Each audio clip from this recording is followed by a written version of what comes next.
celebrating a special day today. She was the 2013 and 2015 Poet Laureate of Santa Barbara, and we want to sing happy birthday to Chris Yost right there. So on the count of three, 1, 2, 3. Happy birthday to you. Happy birthday to you. Happy birthday, dear Chris. Happy birthday to you.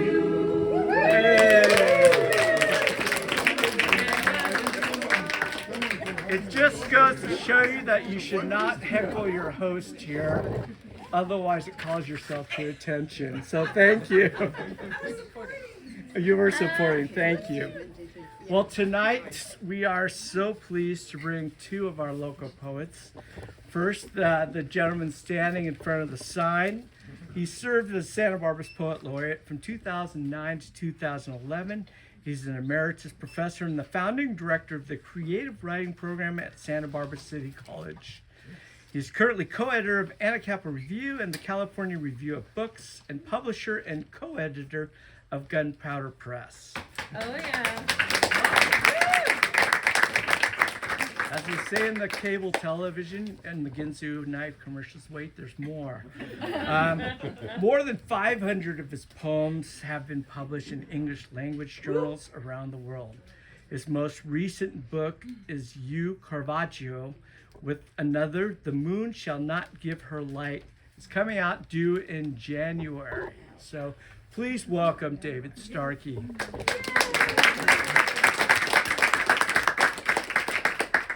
Joining David tonight is Catherine Abbey Hodges. Her latest book is Empty Me Full, and she's the author of Instead of Sadness in 2015 and Raft of Days in 2017. She was the winner of the inaugural Barry Spacks Poetry Prize. Yes. Her work has appeared in venues including the Southern Review, the Tar River Poetry, Connotation Press, Cider Press Review, and Canary, and she's been selected for Verse Daily. Her poems have been featured on Writer's Almanac. All the while, a chapbook from Finish Line Press was a finalist in the New Women's Voices contest. She is an emeritus professor of English at Porterville College in California's San Joaquin Valley. And please check out our website, CatherineAbbeyHodges.com. Catherine Abbey Hodges. You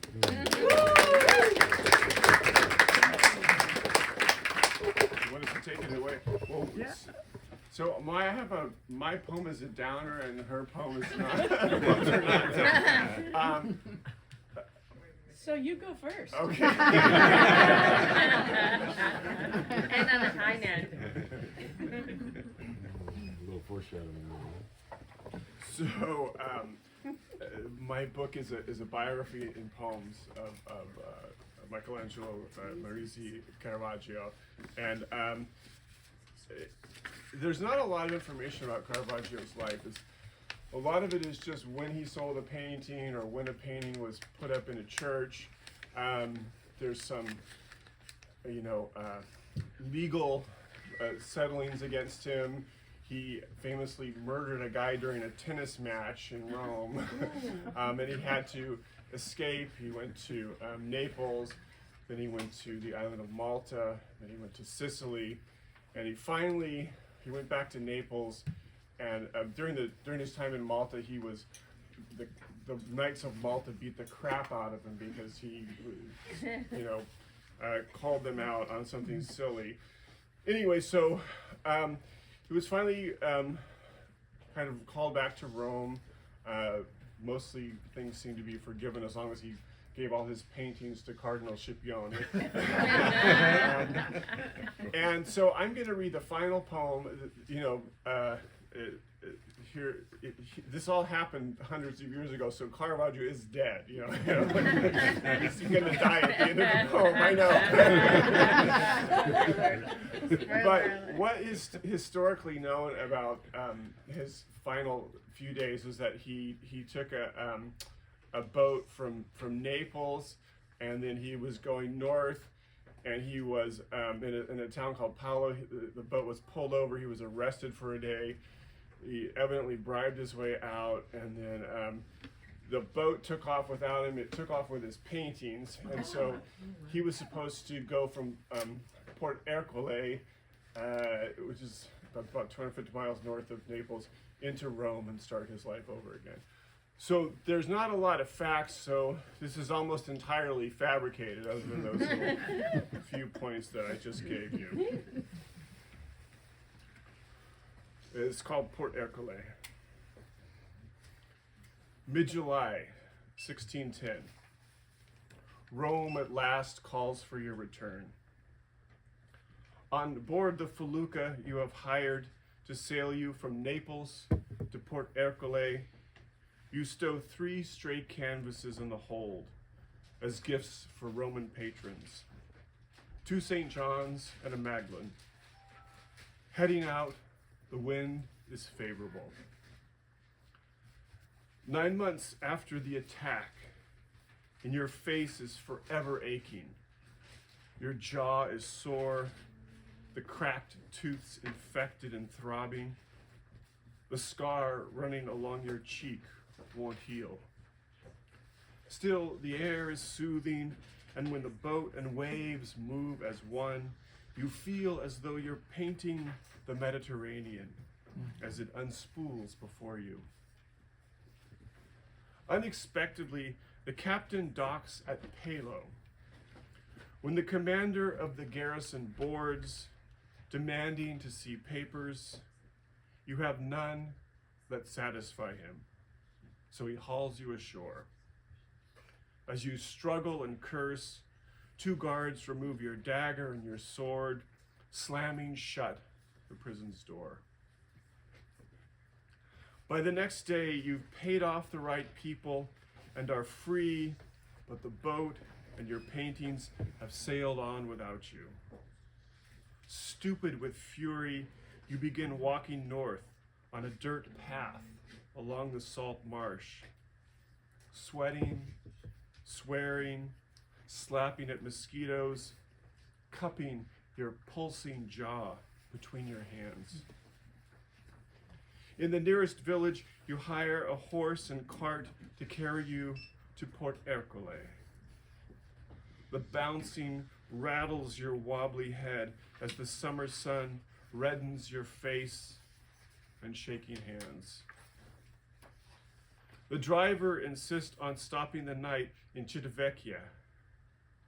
In the back room of a tavern, you barely finish your evening glass of wine before you begin shivering in the July heat, begging your host for blankets.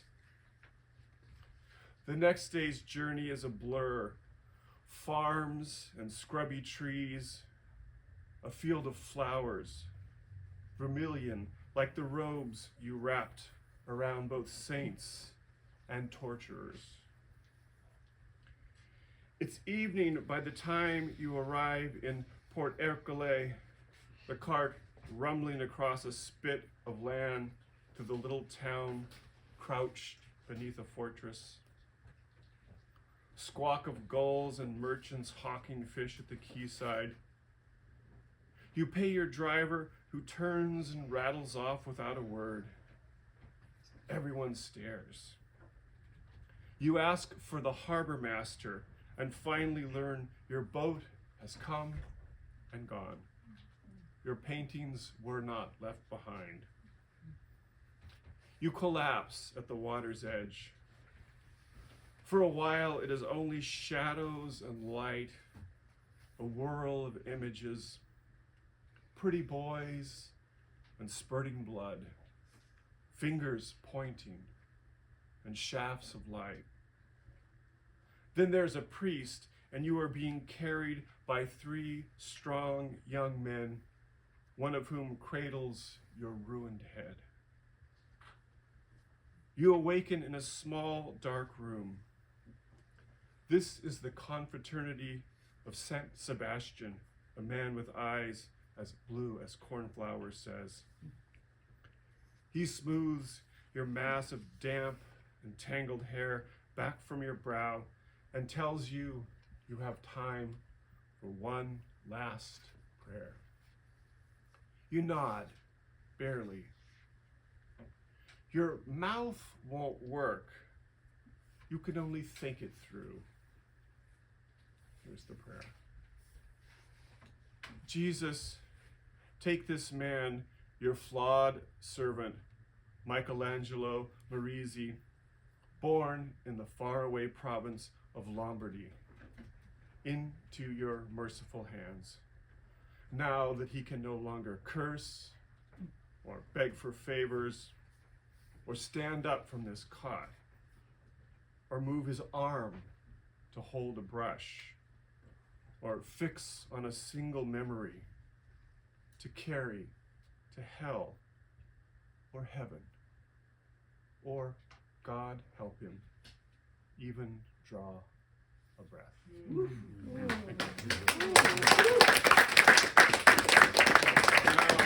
Something a lot more pleasant.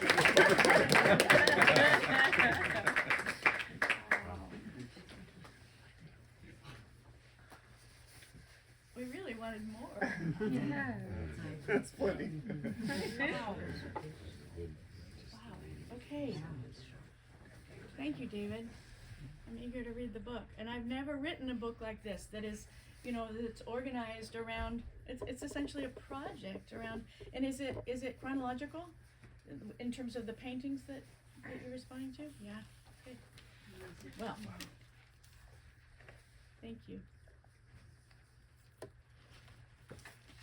It is really fun to be at Chaucer's. It's really fun to be at Chaucer's. Mike, thank you.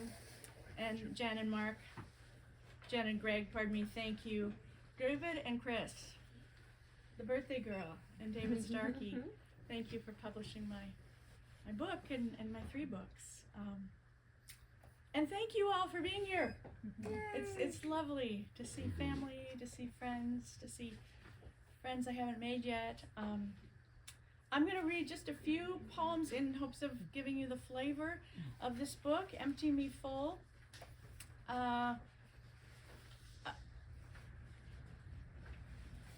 Yeah, again, I'm struck by how different this is.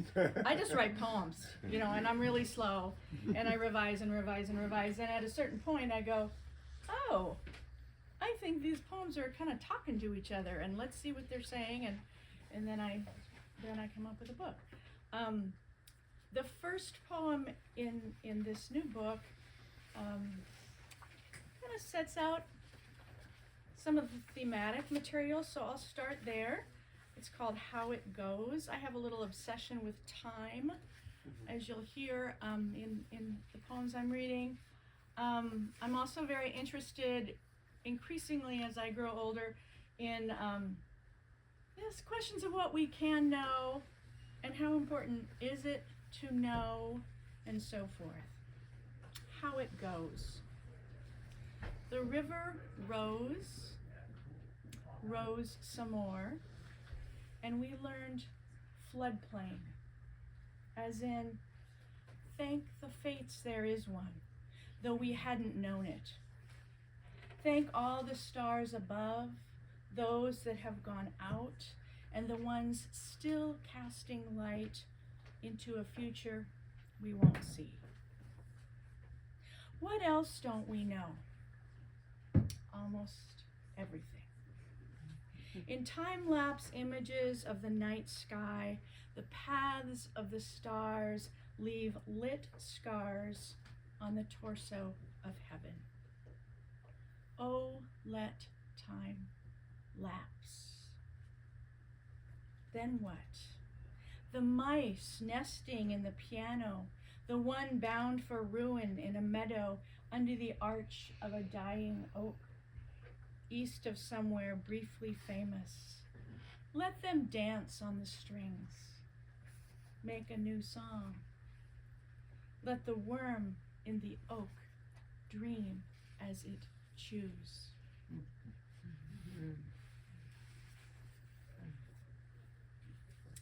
Maybe time dreams us. A small green spider, fancy in her gold freckles, has cast a line from one shore to the other of my coffee cup while I've been sitting on this rock. And I see I've lost an hour or so of time. Which is what, really? A set of web-slender hyphens winking between what just happened and what's coming next? Between flickering scenes and gnawed pencils? Or is time a seed, barbed, catching rides on the world's children? Bobcat, field mouse, wren, old dog. That dog's gone missing, and the boy who loves her calls and calls. At last, sleeps and dreams of a turquoise river, a door in a rock. When he wakes, he lies quiet, remembering slowly his life. He swings his feet to the cool boards and calls again. Maybe time is the sound his mouth forms, or time is the dog trotting far off, keeping to shaded gullies now the sun's high, dreaming of the boy. Maybe time dreams us. Maybe it's all right to rest.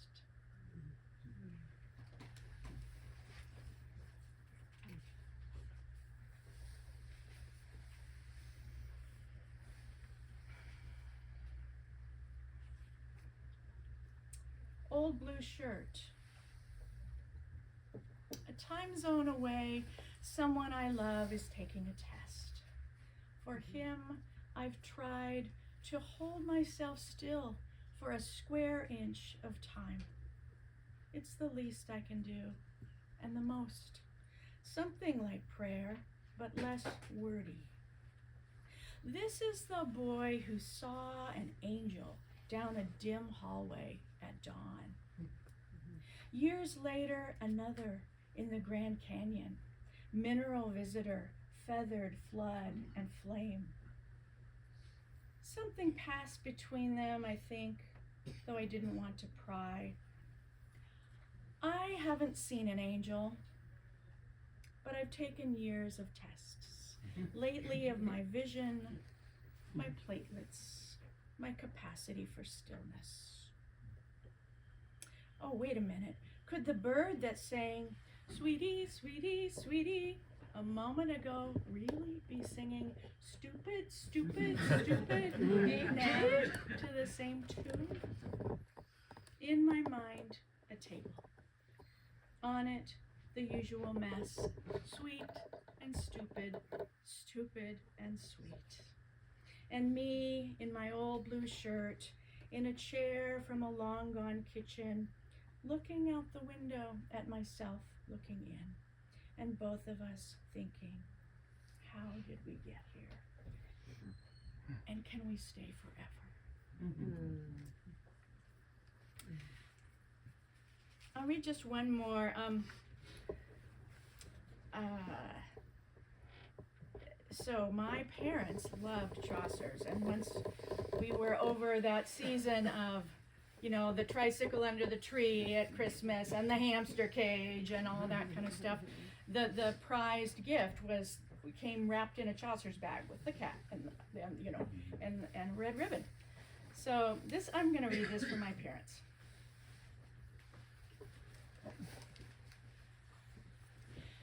Been and gone. How many times, hundreds, thousands, did Dad lift Mom's glasses from her face with his slim fingers, take them to the sink, run them under cool water, rub each lens between his thumb and index finger with a dab of soap, then dry them on a tea towel. He'd set them back on her nose, slip the wires behind her ears with elaborate care, and she'd laugh. How fresh it all looked. Her life. The wall clock, the recipe, the knobs on the stove. dust motes in late sun, smudge and glimmer, life that's been and gone, and me here telling. Thank you.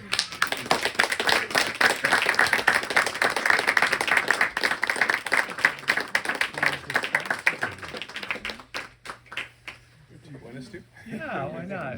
Come on out there for some questions from anyone. Why don't you come on? Q&A, okay. Yeah. Yay. Get into the frame here, David. Move into the frame. There we go. How did you decide on Caravaggio of all of the options? You know, I was lucky to spend 3 semesters teaching in Rome, and that's kind of his home base in terms of where most of his paintings are, and also where better part of his life was lived. Did you see every painting that you write about in that book? No. But Fran, I have seen the majority of them. I have seen the majority of them. Yeah. There's some I'm trying to I'm going to teach in Rome a summer school program this summer, and I'm trying to get the American Embassy in Malta to pay for me to come read. Brilliant. And I'm not sure if it's going to work out, but at least I'm trying. And at what point did it dawn on to you to put this book together? Yeah, I mean, you know, I had written, I've written a lot of ekphrastic poems, a lot of poems about paintings, and they were starting, I was realizing that his life was as interesting as his paintings were, even though it was so kind of obscure. And then I thought, well, it's perfect to just sort of, it allows me so much freedom to come up with, you know, with a book. So, you know, some just, you know, as it happened. How long did it take you to write it? I don't know, less than a year probably. Okay. The poem you read, is that one of the longer ones? That's the longest one, That's the yeah, longest that's the one. last one, yeah. So boys seeing angels, is that just a? That's Mac. That's our son. Right. Yeah. And Yeah. okay. Yeah, our son is 31, and he was a river guide in the Grand Canyon. So as a little boy in his grandparents' house in Santa Barbara, he came and told us, I saw an angel. And it was kind of a dark hallway, and we were, you know, we were buying it. That's fine. And then in the Grand Canyon, there is actually a formation that people call an angel near the run out by down by Lake Mead. Yeah. You saw an angel, you did. He did twice, and I didn't press him on it. I just let him have the experience. Oh, that's neat. Catherine, were you writing poetry when you grew up here? No, When did you start? I started in October of 1998 in San Roque. We were living in a little house owned by friends, and I mean, it sounds so dorky, but there was a full moon, and we were standing out with neighbors, and I was just like, okay, gonna go write about that moon. No, I'd always written. I'd always been, you know, writing stories. I made a language of my own that didn't go anywhere because I was the only one who spoke it. But I didn't. I started writing poems when I was 39. That's great. Thanks, Chris. What a blessing for us. Yeah. I know. Thank you, Lauren. yeah. Blessing for me. It's pretty central. It's pretty much everything. One last question for someone? I just have a quick question for both of you. Do you both write daily? What is your process? You sit down and you... I write daily, but it's not always, it's not going to end up a poem. I write to sort of think about things. And then if something strikes me as I'm writing it as something that I could use, I just put a little X next to it, an X at the top of the page, and then I come back and I sort of mine those. Oh, good. But you, David? You know, I write in a lot of different genres, so I do write something every day. About, like today, I'm writing a novel. My third novel was going to be a novel. It shouldn't be. in which Elvis is elected president in 1968. So I've been working pretty hard on that and trying to deeply research Elvis and the '68 election and trying to make it seem as plausible. I mean, with Trump elected, it's pretty plausible. But I should say, you know, we weren't sure we were going to say this, but Catherine and I have a little organization that hasn't, it's evolving. We have a creative partnership. Yeah, it's Canyon Rin writing workshops, and so we should have brought like a little sheet of paper for people to sign up, but since we're horrible at promoting everything we do, we didn't do that. But we both have websites, so if you're interested in something like that, shoot us an email and we'll tell you what we have in mind. Thank you. That's for the YouTube audience as well. Catherine and David, thank you so much for sharing your Thank you.